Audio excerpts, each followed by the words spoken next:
আজকে কোনো এক্সপেরিমেন্ট করব না, আজকে আপনাদের দেখাতে চলেছে পিঠে বানানোর প্রসেস। তো আপনারা দেখুন পিঠে কীভাবে বানানো হয়। তো আপনারা দেখে নিলে কী কী নিতে হয়। তো এখন গুড় দিয়ে জ্বালাবো, আর এর ভিতরে দিয়ে দেবো কিছু নারকেল আর ইলাইচির গুঁড়ো। তারপরে দেখুন এরপরে কী কী হচ্ছে। তো দেখুন নারকেল ভালোভাবে জ্বালানো হয়ে গেলে এখন এক জায়গায় আলগা করে নেবো।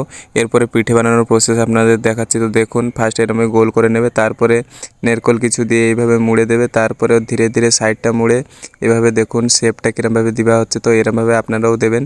তো এইভাবে আরও অনেকগুলো বানিয়ে নেবেন। তারপরে আরেকটা বানানোর প্রসেস দেখুন এইভাবে ঢাকনা বানিয়ে তারপরে এরম সাইড মোড়ে দেবেন। এরম ধীরে ধীরে করতে করতে অনেকগুলো বানিয়ে নেবেন। তারপরে এগুলো দেখুন এগুলো স্টিম করা হবে। তো এগুলো দেখো এগুলো স্টিমওয়ালা পিঠে। তো এখন পিঠে কীভাবে ভাজা হবে সেইটাবে আপনারা দেখুন স্টিমওয়ালা বা ভাবানে পিঠে। তো আপনারা দেখে নিলেন এখন দেখুন ভাজা পিঠে কীভাবে হচ্ছে। তো ফার্স্ট এইগুলো বানিয়ে নিয়ে ভেজে নিলাম। তো আপনাদের দেখাচ্ছি কুলের পিঠে কীভাবে ভাজা হয়। তো দেখুন এভাবে তেলে দিয়ে সব ভেজে দেবেন, তেল গরম হওয়ার পরে। তো এক এক করে সব ভাজা হয়ে গেলে তুলেও নেবেন। আর এই পিঠে বানানোর প্রসেস আপনাদের কেমন লাগলো কমেন্ট করে বলবেন। তো দেখা হবে একটা নেক্সট ভিডিও।